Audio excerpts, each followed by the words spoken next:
really like this, focusing on 3 ways small business retail can survive and thrive with technology. The last story, I think it was close to 60%. This one shares another stat saying 76% of Amazon Prime members would go out of their way to make purchases at a small independent local retailer, even if they had to spend more. So here they are, they're actually talking to the people who are spending money on the big A, who are saying, you just have to connect with me, the values, all of that. So when you see this story, Dan, what jumps in your mind?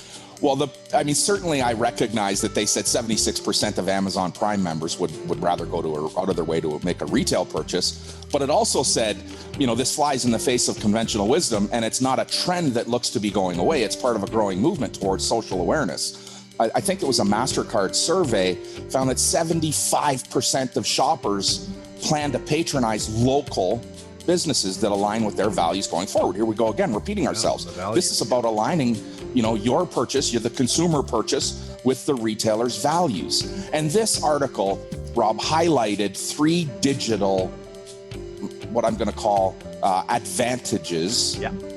3 digital advantages for moving forward in 2021. And each one of them is critical. We talked about digital ad geofencing. So geofencing is this idea that I can draw a line around an area, around a geographical area.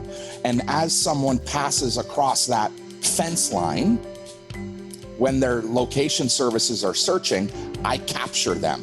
And now I can send ads directly to that person that crossed my fence. Now here I'm telling a marketing guy how this shit works, but you correct me if I say something stupid, please. No, it's like I say, sometimes. Right, but this is, we'd go to trade shows and we would draw a fence around the building where we were at a trade show.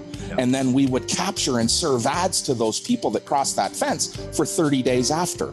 And that was part of us capturing that audience and being able to serve ads to them. And it not terribly expensive. And in today's, modern retail world, we're gonna figure out how to spend more money, digitizing our marketing than any other expense. The second thing that they did or talked about was data-driven marketing personalization, personalizing ads to fit the data that's consumed when people are out there. I'm going to use that word again, consuming information. And this really speaks to, this is sort of the second, what they believe, requirement in 2021 is you've got to make your ads personal. No more of the, I don't want to say no more, less of the branding and item driven ads and more of the Dan Holman ad. This ad speaks directly to me. It's because, we're watching what I consume online. You see it today. You talk about going to Hawaii and all of a sudden WestJet's sending you ads or, here's a $500 travel credit to come to Hawaii. Get bombarded for the next maybe a little early to start making travel jokes, but but this is what's happening as we consume data, as we search things on our phone, as we're consuming, we're starting to build personal ads to send out to someone. And the third thing that they talked about was local programmatic advertising. Programming ads for your local audience and using, there's somebody here in St. Albert. It's called Shop St. Albert. Brian has done a really decent job of curating this shop local strategy and saying, hey, we've got to create a local search engine optimization strategy for you. And this is where this spoke about, we talked about that in the first article. People want to spend in their local community. The challenge is they don't always know where to get what they want.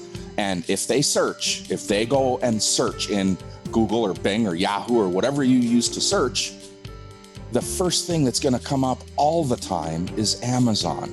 And your job is to move your store to the top of that list by saying, hey, I am next door to you. I'm in the same neighborhood as you. I'm in the same city as you. And for us, taking advantage of this as a retailer, we've got to come up with ways to deliver on the convenience. You want to compete with Amazon? Be convenient like Amazon, not price competitive, People will pay more to support local. We've already identified that. It's been, study after study after study has said people will pay more to shop local. They just have to know where to get it. And if you want to buy something, you start with this. Where do I find? It's coming up on Amazon because they pay to do that. Yep. You need to do the same thing. You've got to improve your local search engine, your local search performance. Yeah, there's so many tentacles to that one. Like I know. From the programmatic, the push, pushing in front of the right audience. The day used to be where you just buy one ad and the old rotating banner, it just stayed on that one site. Yeah.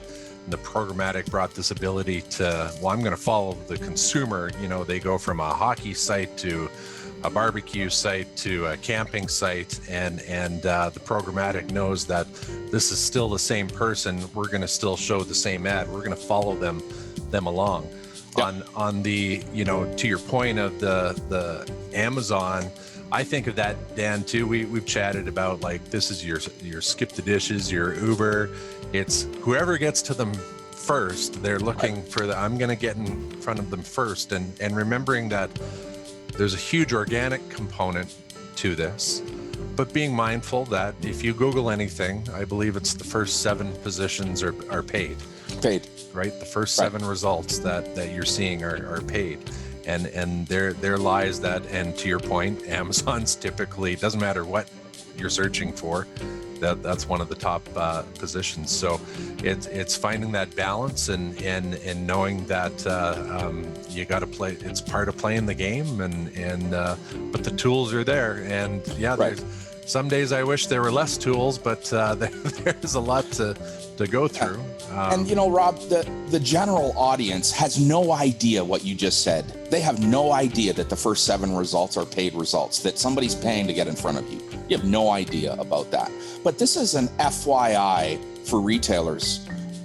Listen, if you're gonna be in this digital marketing space, you need to educate yourself. You need to know how things perform. And maybe that's something we need to look at. We need to build an FYI on digital marketing. Here's the top 10 things you need to know before you invest, $2,500 in search engine optimization. 100%, Dan. Like there's definitely some low-hanging fruit. Yeah. Of you just make sure you check these boxes off, because unfortunately you're dead in the water if you don't do these low-hanging fruit activities. Right. that ensure that you're in that first part of the discovery, and you've talked lots about that the phases of the buying purchase, that right. Discovery, and you got to be in there to get discovered, to even get to the next opportunity of the price and color and size. Right. And all that. So, and I think that there are good partners out there for our retailers that are doing things for the right reasons, that are really trying to support retail. I talk about Brian from Shop St. Albert, yeah. Crystal at Crystal Media, Crystal Volkaitis. She does a fabulous job of that. Here, yeah. I'm an advocate to go and pay a professional. Hell, I'm staring at one today.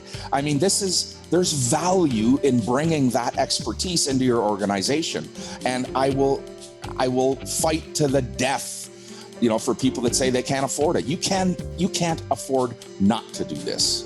You need to have somebody in your corner that allows you to elevate to your unique ability, and that's probably not marketing. Yep.